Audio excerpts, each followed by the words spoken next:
কিন্তু শত প্রতিকূলতার মধ্যেও আমি জাতীয়তাবাদী আদর্শ থেকে এক চুলো বিচ্যুত হইনি। যে আদর্শের বীজ রোপিত হয়েছিল আমার শৈশবে, যখন আমি সপ্তম শ্রেণীর ছাত্র। মাদারীপুরের শিবচরে শহীদ রাষ্ট্রপতি জিয়াউর রহমান বীরোত্তমের আগমনে ধানের শীষের মালা পরিয়ে দিয়ে বরণ করা ছিল আমার জীবনের সৌভাগ্য।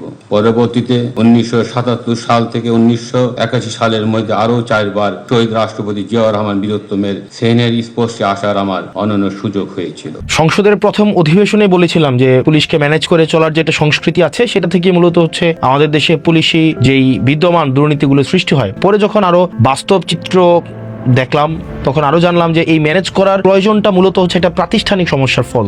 পুলিশকে রাজনৈতিক হাতিয়ার হিসেবে ব্যবহার করার যেই অপসংস্কৃতি রয়েছে সেটি বন্ধ করতে হবে। আর হাসনাত আব্দুল্লাহ মানি কোনো চমক, হাসনাত আব্দুল্লাহ মানি আমাদের চিন্তার খোরাক জোগানো কোনো পোস্ট, কোনো স্ট্যাটাস, কোনো বার্তা। যে বিষয়ে হাসনাত আব্দুল্লাহ কথা বলছিলেন সেটি আমাদের পুলিশ বাহিনী সম্পর্কে। প্রিয় দর্শক শ্রোতা, আসসালামু আলাইকুম।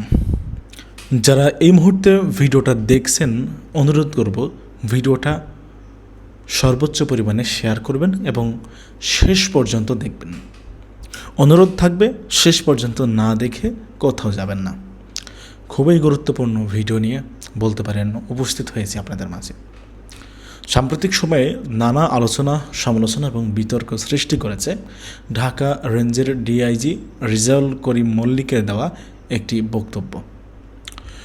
পুলিশ সপ্তাহের দ্বিতীয় দিনে দেওয়া বক্তব্যে ঢাকা রেঞ্জের ডিআইজি রেজাউল করিম মল্লিক বলেন, বিগত সরকারের সময় নানা পদবঞ্চনা, বৈষম্য, অপমান ও মানসিক নির্যাতনের শিকার হলেও তিনি জাতীয়তাবাদী আদর্শ থেকে এক চুলও বিচ্যুত হননি।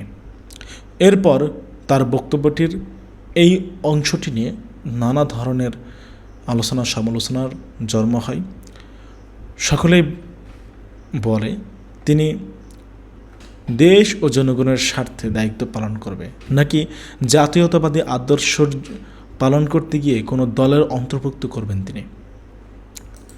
অনেকেই অনেক ধরনের মন্তব্য করছে এবং বেশিরভাগ ক্ষেত্রেই বলা হচ্ছে রাজনীতিতে যে পুলিশকে ম্যানেজ করে চলার সংস্কৃতি থেকেই দুর্নীতির জন্ম, সেই দুর্নীতির আভাসটাই পাওয়া যাচ্ছে এই বক্তব্যের মাঝে। ঢাকা রেঞ্জের ডিআইজির এই বক্তব্যের কড়া প্রতিবাদ করে, তীব্র নিন্দা প্রতিবাদ জানিয়ে হাসনাত আব্দুল্লাহ কঠিন ভাষায় কিছু কথা বলেছে পুলিশ সংস্কার নিয়ে। হাসনাত আব্দুল্লাহ তার ফেসবুকে একটি ভিডিও আপলোড করেছে, সেখানে তিনি গুরুত্বপূর্ণ কিছু আলোচনা করেছেন।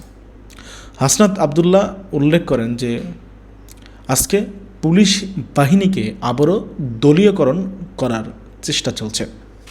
পুলিশ বাহিনী যদি দলীয়করণ হয়ে যায়, যদি দলীয়করণ করতে পারে, তাহলে আবারও পুনরায় ফ্যাসিবাদের জন্ম হবে এবং সেই পথেই হাঁটছে বাংলাদেশ আবারও। হাসনাত আব্দুল্লাহ যে বক্তব্য দিয়েছে সেই বক্তব্য নিয়ে সারা দেশ জুড়ে আলোচনা সমালোচনা হচ্ছে, মুহূর্তে ভাইরাল হয়ে গেছে তার সে ভিডিওটি। হাসনাত আব্দুল্লাহ কি বলল ঢাকা রেঞ্জের ডিআইজির এই বক্তব্যের জবাবে এবং পুলিশ বাহিনীকে নিয়ে, পুলিশ বাহিনীর উদ্দেশ্য করে হাসনাত আব্দুল্লাহর কী মন্তব্য, ওপিনিয়ন, কেন এত আলোচনা সমালোচনা, সেটা আমরা দেখি, তারপরে কথা বলি। আশা করি ভিডিওটি সর্বোচ্চ পরিমাণে শেয়ার করে দেবেন। আমি রেজাউল করিম মল্লিক বর্তমানে ঢাকা রেঞ্জের ডিআইজি হিসাবে কর্মরত আছি। মাননীয় প্রধানমন্ত্রী, মহান আল্লাহ পাক আমার এই ক্ষুদ্র জীবনে যে কয়টি চিরস্মরণীয় মুহূর্ত দান করেছেন, আজকের এই দিনটি তার অন্যতম। প্রায় 29 বছরের চাকরি জীবনে এই প্রথমবার আপনার কার্যালয়ের শাপলা হল রুমে উপস্থিত হওয়ার সুযোগ পেয়ে আমি গর্বিত। জীবনে দীর্ঘ বঞ্চনা, কষ্ট, অপমান আর অপেক্ষার ইতিহাসের বিপরীতে আজকের এই মুহূর্তটি আমার কাছে একটি সুন্দরতম প্রাপ্তি।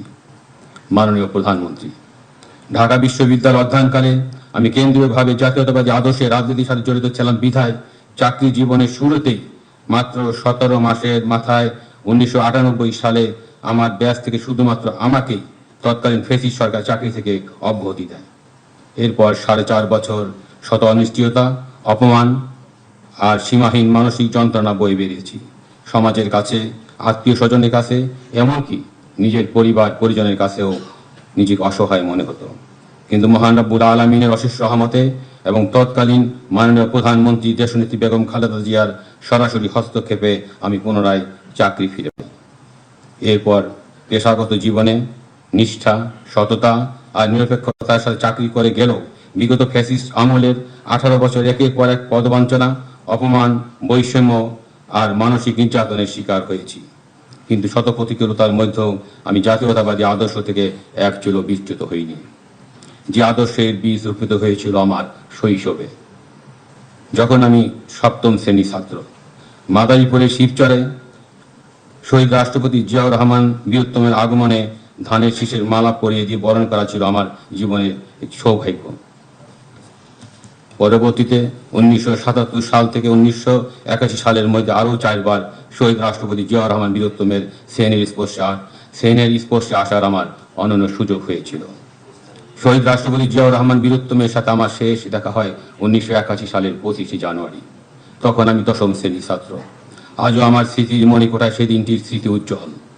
আজিমপুর গার্লস স্কুল অ্যান্ড কলেজের মাঠে জুনিয়র ক্যাডেট কোর ক্যাম্পিংয়ের সমাপনী অনুষ্ঠানে প্রধান অতিথি হিসেবে মাননীয় শহীদ রাষ্ট্রপতি জিয়াউর রহমান বীরত্তম ছিলেন সেদিনকার অনুষ্ঠানের প্রধান অতিথি।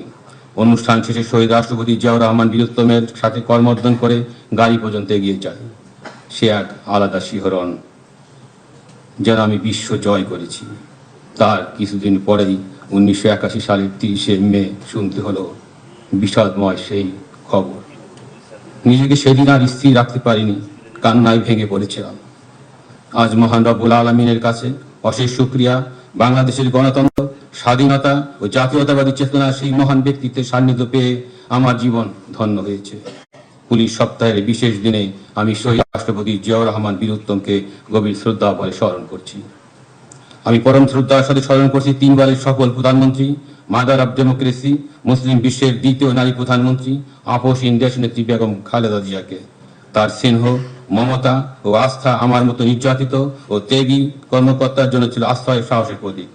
জীবনের সবচেয়ে কঠিন সময়ে তার একটি আশ্বাস, একটি স্নেহমাখা বাক্য আমাকে নতুন করে বেঁচে থাকার শক্তি দিত। মাননীয় প্রধানমন্ত্রী, আজ আপনার দূরদর্শী, ধৈর্যশীল ও রাষ্ট্রনায়কোচিত নেতৃত্বে বাংলাদেশ নতুন আশার পথে এগিয়ে যাচ্ছে।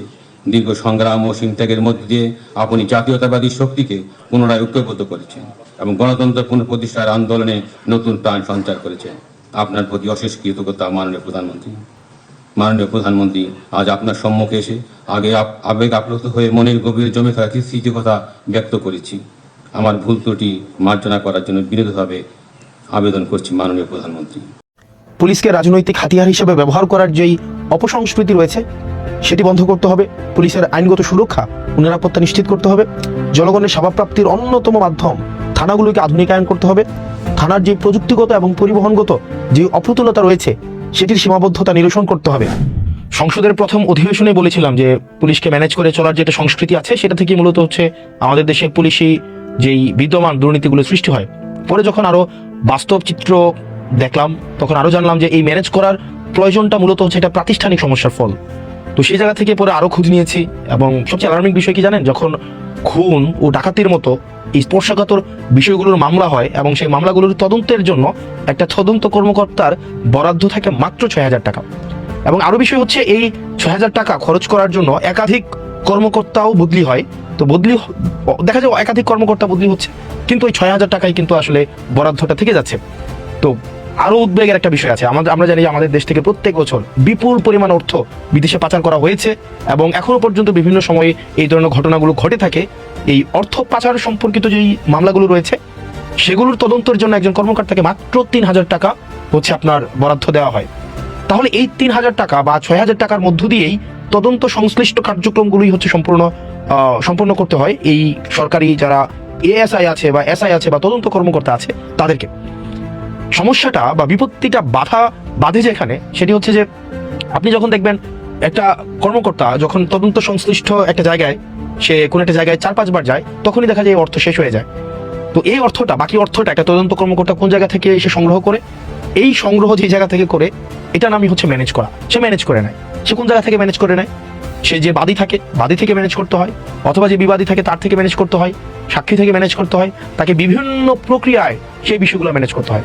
এবং অনেক পুলিশ সদস্যদের কাছে যখন আমরা কথা বলেছি তখন আমরা শুনেছি মামলার কাজে আদালতে যে যাতায়াত হয় অথবা সাক্ষী প্রদানের জন্য কিংবা তদন্ত সংক্রান্ত বিভিন্ন বিষয়ে পর্যবেক্ষণের জন্য যে খরচগুলো হয় সেগুলোর জন্য কিন্তু সরকারি কোনো বরাদ্দ থাকে না। ফলে এইসব প্রত্যেকটা ব্যয় এই তদন্ত কর্মকর্তাদের প্রত্যেকের নিজস্ব বেতন থেকে বহন করতে হয়। প্রশ্ন হলো, গুরুত্বপূর্ণ একটা প্রশ্ন, যে একজন সরকারি কর্মচারী কেন তার বেতন থেকে সরকারি কাজের জন্য সে রাষ্ট্রের দায়িত্ব পালন করার জন্য সে অর্থের দায় বহন করবেন? আর বিশেষত কনস্টেবল, এএসআই বা এসআই, তাদের বেতনই বা কত? একটা এএসআই বা এসআই কয় টাকা বেতন পায়? এই সীমিত বেতনের মধ্যে এই কার্যক্রম কতটা সম্ভব? সুতরাং আমি যদি এই বিদ্যমান সমস্যাটা রেখে আমি যদি একটা তদন্ত কর্মকর্তার কাছ থেকে স্বচ্ছতা প্রত্যাশা করি, তাহলে সেটা এক ধরনের হিপোক্রেসি। অর্থাৎ আমার এই বিদ্যমান ব্যবস্থাটাই একটা তদন্ত কর্মকর্তা, পুলিশের এএসআই, এসআই, কনস্টেবলকে দুর্নীতির দিকে, যেটাকে আমরা একটা একাডেমিক শব্দে বলি ম্যানেজ করার দিকে ঠেলে দেয়।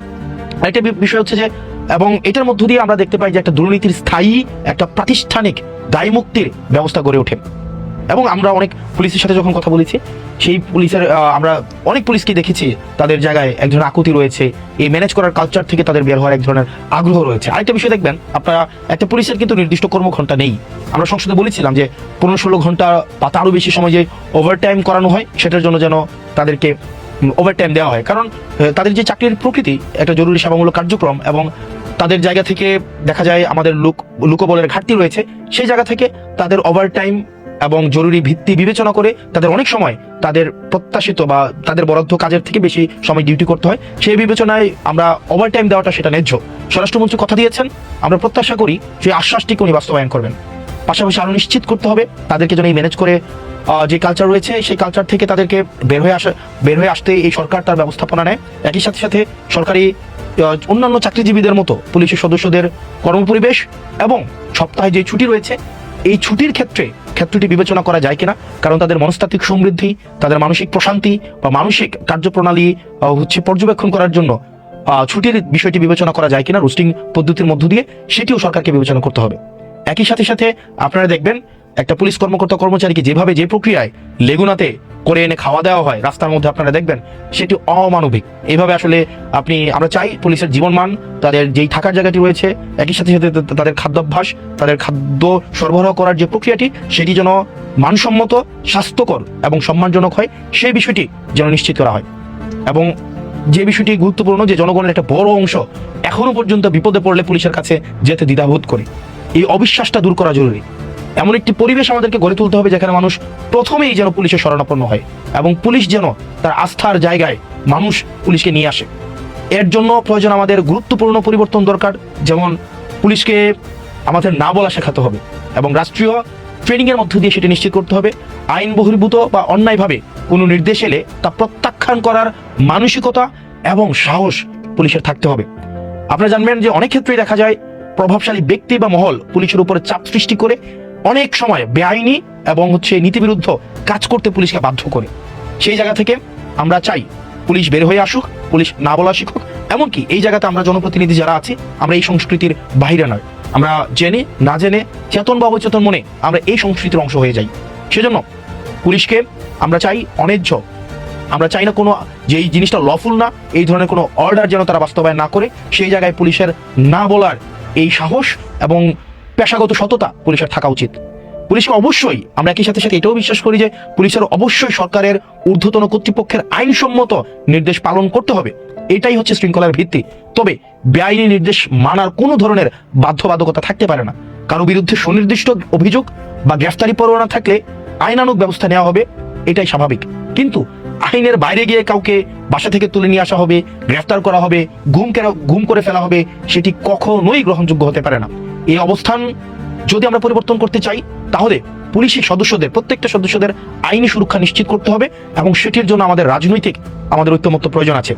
এই অবস্থান অবশ্যই পুলিশ যাতে বেআইনি আদেশ প্রত্যাখ্যান করার ফলে কোনো ধরনের আইনি জটিলতার মধ্যে না পড়তে হয়, কোনো ধরনের হয়রানির শিকার জন্য কোনো পুলিশ সদস্যকে না হতে হয়, সেই বিষয়টি ওই সরকারকে নিশ্চিত করতে হবে। একই সাথে সাথে এটিও নিশ্চিত করতে হবে মেধা ও যোগ্যতার ভিত্তিতেই পুলিশের পদায়ন ও পদোন্নতি যেন নিশ্চিত হয়, সেটিও সরকার যেন নিশ্চিত করে। পুলিশের পেশাগত স্বাধীনতা ও আইনি সুরক্ষা নিশ্চিত করা এটা আমাদের সবার অঙ্গীকার। আমরা চাই পুলিশ স্বাধীন এবং সুরক্ষিতভাবে তার পেশাদারি ভূমিকা পালন করুক। আমি একজন জনপ্রতিনিধি হিসেবে আমি যখন মাঠ পর্যায়ে কাজ করতে যাই, আমরা দেখি রাষ্ট্রের পলিসি বাস্তবায়ন করার ক্ষেত্রে পুলিশের ভূমিকা ফিল্ড লেভেলে অনস্বীকার্য। তো সেই জায়গা থেকে এই যে আমরা পুলিশ সংস্কার কমিশনের কথা বলছি, এটি শুধুমাত্র পুলিশের শুধু নিরাপত্তা দেওয়ার জন্য নয়, এটি শুধুমাত্র পুলিশের অধিকার যথাযথ বাস্তবায়ন করার জন্য। পুলিশ যদি জনগণের হতে চায়, আমরা চাই না পুলিশ কোনো দলের হোক, পুলিশ কোনো সরকার দল, বিরোধী দল, পুলিশ কোনো এই ধরনের দলদাস হিসাবে পুলিশ তার কার্যক্রম পরিচালনা করুক, সেটা আমরা কখনোই চাই না। আমরা চাই পুলিশ জনগণের হয়ে উঠুক। সেই জায়গা থেকে আমরা কিছুদিন আগে একজন পুলিশ কর্মকর্তার যে ধরনের বক্তব্য আমরা শুনেছি, সেটি পুলিশের, আমি বিশ্বাস করি বা আমরা যখন পুলিশের সাথে কথা বলি, অধিকাংশ পুলিশের মনস্তত্ত্ব বা পেশাগত যেই দায়িত্ববোধ সেই পুলিশ কর্মকর্তার অবশ্যই বক্তব্যের সাথে সাযুজ্যপূর্ণ না। তো সেই জায়গা থেকে আমরা চাই পুলিশকে আধুনিক, যুগোপযোগী এবং জনগণের পুলিশে যদি আমরা রূপান্তর করতে চাই, তাহলে পুলিশের যে সেবাগুলো রয়েছে সেগুলোকে নিশ্চিত করতে হবে, কাঠামোগত পরিবর্তন করতে হবে, তাদের আইনি সুরক্ষা নিশ্চিত করতে হবে এবং দিন শেষে তাদেরকে না বলা শেখাতে হবে। আর হাসনাত আব্দুল্লাহ মানেই কোনো চমক। হাসনাত আব্দুল্লাহ মানেই আমাদের চিন্তার খোরাক জোগানো কোনো পোস্ট, কোনো স্ট্যাটাস, কোনো বার্তা। প্রিয় দর্শক শ্রোতা, কুমিল্লা 4 অঞ্চলের সংসদ সদস্য এবং এনসিপির দক্ষিণাঞ্চলের মুখ্য সমন্বয়ক হাসনাত আব্দুল্লাহ গত সোমবার 11 মে তার ফেসবুকে একটি পোস্ট দিয়েছেন। তো সেই পোস্টটি আমি বেশ কয়েকবার পড়েছি, আসলে পড়তে বাধ্য হয়েছি, কারণ এই পোস্টে এমপি হাসনাত আব্দুল্লাহর যা বয়স এবং অভিজ্ঞতা, এর সঙ্গে পোস্টের বক্তব্য যায় না। কারণ এই পোস্টের জন্য যে অন্তর্দৃষ্টি দরকার, যে গভীর অভিজ্ঞতা দরকার, লাইফ এক্সপিরিয়েন্স দরকার, সেইটি অনেকের দৃষ্টিতেই হাসনাত আব্দুল্লাহর এখনো হয়নি বয়সের কারণে, কারণ তিনি সময় পাননি এত অন্তর্দৃষ্টি, এত বড় অভিজ্ঞতা অর্জন করবার। কিন্তু না, অতীতে অনেকেই তাদের বয়স নিয়ে, এনসিপি দলীয় নেতাকর্মীদের বয়স নিয়ে অনেকে ব্যঙ্গ করেছেন, কেউ কেউ তাদের হাঁটুর বয়সী বাচ্চা এরকমও বলেছে। তো তাদের থোতাকে ভোতা করে দিয়ে তারা ক্রমশই প্রমাণ করে চলেছেন বয়স একটি সংখ্যা। আর কোনো বিষয়ে অন্তর্দৃষ্টি অর্জনের জন্য, গভীর জ্ঞানার্জনের জন্য পড়াশোনা করতে হয়, জানবার চেষ্টা করতে হয়, আর সৎ আগ্রহ থাকলেই সেটি হয়ে যায়, হওয়া সম্ভব। তো যাই হোক, মূল আলোচনায় চলে আসবে। যে বিষয়ে হাসনাত আব্দুল্লাহ কথা বলছিলেন সেইটি আমাদের পুলিশ বাহিনী সম্পর্কে, প্রিয় দর্শক শ্রোতা। আর শুরুতেই সবাইকে তো যেটি বলছিলাম যে পুলিশ বাহিনী আমাদের কার্যত ভেঙে পড়েছিল 5 আগস্ট 2024-এর জুলাই অভ্যুত্থান পরবর্তী সময়ে পুলিশ বিভাগটি আসলে ভেঙে পড়েছিল, ডিসফাংশনাল হয়ে গিয়েছিল। থানাগুলো এলোমেলো, কাজ করছিল না, পুলিশ বাহিনীর সদস্যদের খুঁজে পাওয়া যাচ্ছিল না, বলতে গেলে তারা শীতনিদ্রায় চলে গিয়েছিলেন। তো আস্তে আস্তে পরিস্থিতি আবার শিথিল হতে শুরু করেছে, পুলিশ বাহিনীর সদস্যরা ফিরে এসেছেন তাদের দায়িত্বে, অন্তর্বর্তীকালীন সরকারের সময় আস্তে আস্তে শুরু হয়েছে, আর এখন একটি রাজনৈতিক সরকার ক্ষমতায়, বিএনপি। তো পরিস্থিতি অনেকটাই স্বাভাবিক হয়েছে। তো এখনো পুলিশ বাহিনী নিয়ে নানা কথা হচ্ছে, তাদের নানা রকম স্টিগমা, সামাজিক অমর্যাদা সহ্য করতে হচ্ছে। বাহিনীর কিছু করাপ্ট, দুর্নীতিপরায়ণ এবং শেখ হাসিনা এবং তার আওয়ামী লীগের দোসর কিছু পুলিশ সদস্যের কারণে পুলিশ বাহিনীর সব সদস্য দুর্বৃত্ত ছিলেন না, আর এই সামাজিক অমর্যাদা পাবার ব্যাপারও তাদের ছিল না। কিন্তু কিছু দুর্বৃত্তায়িত সদস্যের কারণে তাদের মধ্যে বেশিরভাগই ঊর্ধ্বতন কর্মকর্তা, মাঠ পর্যায়ের পুলিশ সদস্যরা না। তো হয়ে গিয়েছে, অমর্যাদার ভাগিদার পুলিশ বাহিনীর সব সদস্যকে হতে হয়েছে। তো প্রিয় দর্শক শ্রোতা, সব সরকারের আমলে আমরা দেখেছি পুলিশ সংস্কারের কিছু চেষ্টা নেওয়া হয়েছে, লোক দেখানো হলেও বেশ কয়েকবার পুলিশ সংস্কার কমিশন গঠিত হয়েছিল, কিন্তু কোনো সরকার এই বিষয়ে কার্যকর কোনো ব্যবস্থা নেয়নি মানে আসলে নিতে চায়নি। কারণ পুলিশ বাহিনী একটি কাঠামোতে দাঁড়িয়ে গেলে, পুলিশ বাহিনী শক্তিশালী হয়ে গেলে, সত্যিকার অর্থে ফাংশনাল হয়ে গেলে, তাদের অনেকেরই হাতে দড়ি পড়তো। তথাকথিত রাজনীতিবিদদের কথা বলছি, চোরদের কথা বলছি, যারা রাজনীতিবিদ ট্যাগ লাগিয়ে ঘোরেন কিন্তু তারা আসলে চোর ভিতর থেকে, দুর্বৃত্ত, ডাকাত, দস্যু। সবাই না, 2-4 জন ব্যতিক্রম তো আছেই, যারা সত্যিকারের দেশপ্রেমিক, দেশপ্রেম মূল মন্ত্র তাদের রাজনীতি করবার পেছনে। বাট বেশিরভাগ নিজের স্বার্থ ছাড়া রাজনীতিতে আসেননি, এখনো বেশিরভাগ নিজের স্বার্থ ছাড়া রাজনীতিতে নেই। আচ্ছা, তো সেই জন্যই বলছিলাম যে সরকারগুলো সংস্কার কমিশন, পুলিশ সংস্কার কমিশন এগিয়ে নিতে দেয়নি। একটি কমিশন গঠন করেছে, তদন্ত কমিটি করেছে, তারা সংস্কার রিপোর্ট দিয়েছে, সেটি মাসের পর মাস, বছরের পর বছর যাচাই বাছাইয়ের নামে বিভিন্ন কমিটিতে, সাব কমিটিতে পড়েছিল, কাজ হয়নি কিছু, অর্থাৎ সংস্কারটি হয়নি। তো তাদের সুবিধা ছিল সরকারে না থাকলে ইঙ্গিত করা, আমরা তো পুলিশ সংস্কার কমিশন করেছিলাম, ওইটুকুই তাদের দায়িত্ব এবং কৃতিত্ব। হয়নি, এটি কখনো সংস্কার ঘটেনি। তো এখন পুলিশ সংস্কারের বিষয়টি উঠেছে, কারণ একটি দেশ সুন্দরভাবে চলতে পারে না আইন শৃঙ্খলা পরিস্থিতির উন্নতি না হলে এবং পুলিশ বিভাগ স্বাধীনভাবে, নিরপেক্ষভাবে কাজ করতে না পারলে। তো সেই জন্যে এখন এই আলোচনাটি এসছে, আর হাসনাত আব্দুল্লাহ এই আলোচনায় একটি নতুন ডিমেনশন যোগ করেছে। সোমবার 11 মে তিনি একটি পোস্ট দিয়েছেন পুলিশ বাহিনী সংস্কার সংক্রান্ত, যেখানে উঠে এসেছে অন্তরায়গুলো, অবস্ট্যাকলগুলো, কি কারণে পুলিশ ফাংশনাল ছিল না, পুলিশ ভালোভাবে কাজ করতে পারেনি, পুলিশ দুর্বৃত্তায়িত হয়েছিল, এবং পুলিশের সংস্কারের জন্য কোন কোন গুরুত্বপূর্ণ জিনিসগুলোতে ফোকাস করা দরকার সরকারের। চমৎকার একটি পোস্ট, প্রিয় দর্শক শ্রোতা। শুরু করছি, তার পোস্ট প্রথমে আপনাদের সঙ্গে শেয়ার করব, তারপর বিশ্লেষণে আসবো। তো হাসনাত শুরু করেছেন এইভাবে। হাসনাত আব্দুল্লাহ সংসদের প্রথম অধিবেশনে বলেছিলাম, পুলিশকে ম্যানেজ করে চলার সংস্কৃতি থেকেই দুর্নীতির জন্ম। পরে বাস্তব চিত্র জেনে বুঝলাম এই ম্যানেজ করার প্রয়োজনটা আসলে একটি প্রাতিষ্ঠানিক সমস্যার ফল। খোঁজ নিয়ে জানা গেল, খুন ও ডাকাতির মতো গুরুতর মামলার তদন্তে একজন তদন্ত কর্মকর্তাকে মাত্র 6,000 টাকা দেওয়া হয়, অথচ একটি মামলার তদন্ত শেষ হতে কয়েক বছর লেগে যায়। এর মধ্যে একাধিকবার তদন্ত কর্মকর্তা বদল হন। স্বাভাবিকভাবেই এত অল্প বরাদ্দে কয়েকবার ঘটনাস্থল পরিদর্শন করতেই অর্থ শেষ হয়ে যায়। আরও উদ্বেগজনক বিষয় হলো, অর্থ পাচারের মতো জটিল ও সংবেদনশীল মামলার তদন্তে বরাদ্দ মাত্র 3,000 টাকা। হাজার হাজার কোটি টাকা পাচারের তথ্য উদ্ঘাটন করে আসামির বিরুদ্ধে চার্জশিট দাখিল করার জন্য এই পরিমাণ অর্থ বাস্তবতার সঙ্গে একেবারেই অসামঞ্জস্যপূর্ণ। এতে অপরাধ প্রমাণ করাই কঠিন হয়ে পড়ে। পুলিশ সদস্যদের কাছ থেকে জেনেছি, মামলার কাজে আদালতে যাতায়াত, সাক্ষ্য প্রদান কিংবা তদন্ত সংক্রান্ত বিভিন্ন খরচের জন্য অনেক ক্ষেত্রে কোনো সরকারি বরাদ্দ থাকে না। ফলে এসব ব্যয় তাদের ব্যক্তিগতভাবে বহন করতে হয়। প্রশ্ন হলো, একজন সরকারি কর্মচারী কেন নিজের পকেট থেকে রাষ্ট্রের দায়িত্ব পালন করবেন?